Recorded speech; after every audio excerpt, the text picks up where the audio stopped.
Kata Rasul sallallahu alaihi wasallam, "Sawwu sufufakum fa inna taswiyatas sufuf min tamamis shalah." Muttafaqun alaih.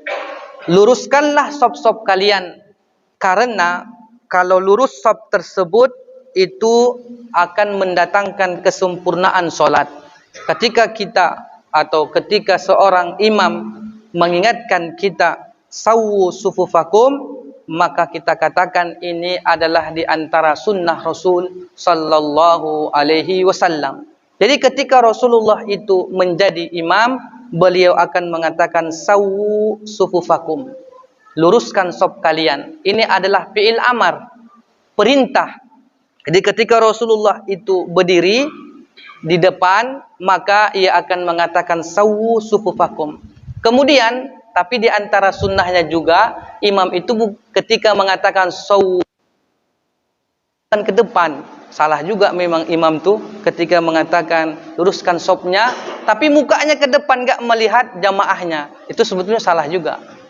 Seharusnya luruskan saf, dia menengok kanan, tengok kirinya, bukan cuma di depan gaya-gayaan. Gitu sebetulnya. Seharusnya dia nengok ke belakang tuh. Kadang imamnya kan ya agak takut juga, kan mungkin segan dia. Seharusnya pada dasarnya imam itu dia memang melihat, luruskan safnya, tengok kanan, tengok kiri. Memang ia susun, mana nanti yang jarang, mana yang agak rapat, maka ia akan perintahkan yang demikian itu. Kemudian di dalam hadis yang lain juga dikatakan, fa inna taswiyatas sufuf min iqamatis shalah. Kesempurnaan solat itu atau saf yang lurus itu termasuk di antara hal yang harus dilakukan. Min iqamatis shalah, termasuk hal yang mendirikan solat. Jadi intinya, ketika kita ingin melaksanakan solat berjamaah, di antara sunnah yang harus dilakukan imam, ia harus memberikan aba-aba perintah, luruskan saf solat. Karena dengan lurusnya saf solat tersebut, akan sempurnalah dari solat tersebut. Kemudian di dalam riwayat yang lain, Rasulullah mengatakan, aqimus sufufakum wa tarassu. Dirikanlah saf-saf solat kalian. Atau ketika Rasul sallallahu alaihi wasallam menghadap, dikatakan, disebutkan di dalam riwayat, uqimatis shalah fa aqbala alaina Rasulullah sallallahu alaihi wasallam biwajhihi. Nah, di sini dikatakan bahwa ketika Rasul sallallahu alaihi wasallam mengimami kami, ia pun akan menghadapkan wajahnya kepada kami. Setelah itu beliau pun mengatakan, aqimu sufufakum wa tarassu. Hendaklah kalian meluruskan saf-saf kalian, karena aku dapat melihat kalian dari belakang punggungku. Fa inni arakum min wara'i zahri. Karena Rasulullah juga melihat dari belakang punggungnya. Ini diantara mukjizat Rasul sallallahu alaihi wasallam. Kemudian diantara faedah dari hadis-hadis yang dikatakan dalam bab meluruskan saf solat itu adalah disarankan bagi imam untuk memerintahkan jamaah meluruskan saf sebelum dimulainya solat. Ini diantara faedahnya. Kemudian yang kedua, perintah meluruskan dan membentuk saf nantinya setelah iqamat untuk solat yang dikumandangkan. Jadi ketika sudah dikumandangkan solat atau iqamah sudah dilaksanakan, disitulah baru kita meluruskan saf-saf solatnya.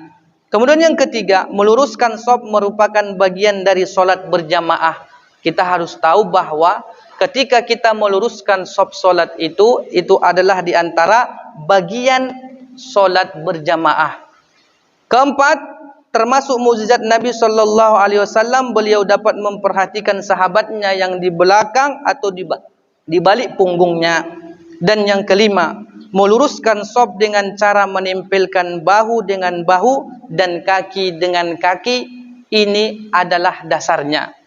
Pada dasarnya, pada asalnya seperti itu. Kemudian banyak di antara hal-hal ataupun hukum-hukum yang berkaitan dengan hukum meluruskan saf solat.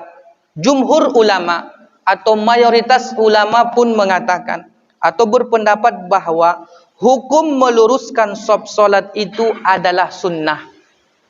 Ini dia. Maka banyak di antara kita yang menganggap cuma sunnah biasa kok. Mau apakah ia rapat kakinya atau bahunya, ia masih menganggapan ini kan sunnah. Maka ketika nanti kita ingin melaksanakan solat berjamaah tidak rapat kaki dan bahunya, maka ini hanyalah sebatas sunnah, tidaklah membatalkan solat. Tidak membatalkan solat, tapi yang sempurna itu adalah kita menempelkan bahu dengan bahu dan kaki dengan kaki kita. Karena juga disebutkan bahkan ada juga di sebahagian para ulama mengatakan bahawa hukumnya ini adalah wajib membuat saf itu menempel kaki dengan kaki, bahu dengan bahu. Ada sebahagian ulama yang mewajibkannya. Di antaranya adalah Syekhul Islam Ibnu Taimiyah, kemudian Asy-Syaukani menganggap meluruskan saf itu adalah wajib. Jadi pendapat di antara pendapat Syekhul Islam Ibnu Taimiyah, Asy-Syaukani, Ibnu Hazm, Imam Bukhari merapatkan saf solat itu adalah wajib hukumnya. Tetapi jumhur ulama mengatakan adalah sunnah.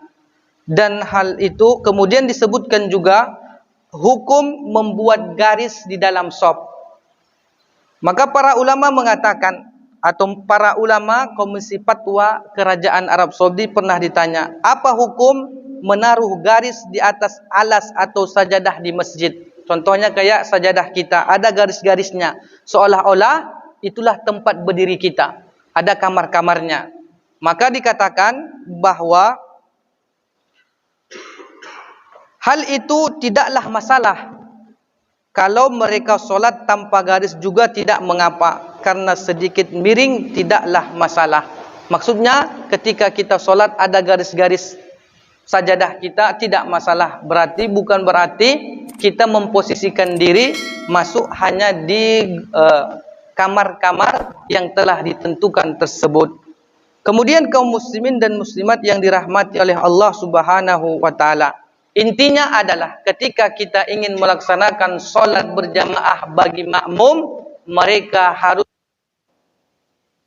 kaki dengan kaki itu bersentuhan, bahu dengan bahunya juga bersentuhan. Tetapi ini semua hukumnya adalah sunnah, dan sebahagian ulama ada yang mengatakan wajib, dan kita melihat kondisi dan kita mengambil pendapat yang mana saja. Tetapi untuk lebih sempurnanya, ketika kita ingin meluruskan shaf, kaki dengan kaki menempel, bahu dengan bahu juga menempel. Kalaupun tidak, maka solat berjamaahnya tetaplah sah. Wallahu a'lam bishawab. Kalau memang bisa kita menerapkan sunnah di masjid kita, alhamdulillah. Tapi banyak di antara masjid-masjid hanya sebatas lambang saja ditempelkan, luruskan shafnya, tapi jarang mereka. Jadi cuma hanya tempelan aja, tempelan luruskan shaf, tapi prakteknya ya jarang-jarang juga. Ada lebih setapak, 2 tapak, mereka enggak mau merapatkan shafnya.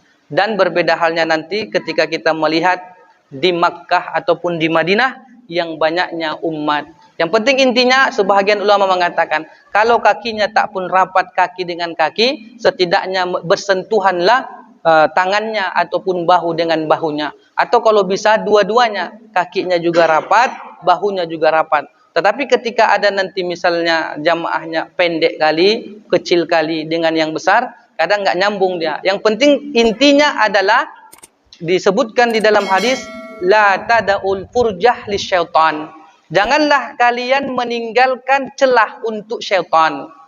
Di dalam sebuah hadis dikatakan seperti itu. Jangan kalian tinggalkan ketika membuat shaf itu ada celah untuk syaitan itu datang.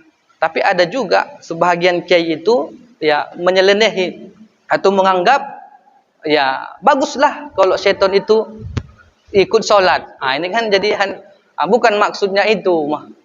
Maksudnya jangan kalian tinggalkan ada celah sedikit pun, syaitan bisa di situ nanti mengganggu kita. Bukan ikut dia solat. Wallahu a'lam bishawab. Nah, seperti itulah dia. Intinya bahwa ketika kita ingin melaksanakan solat, maka hendaklah meluruskan safnya, kaki dengan kaki, bahu dengan bahu itu rapat. Kalaupun tidak rapat, solat berjamaahnya masih sah. Tidaklah membatalkan solat berjamaahnya.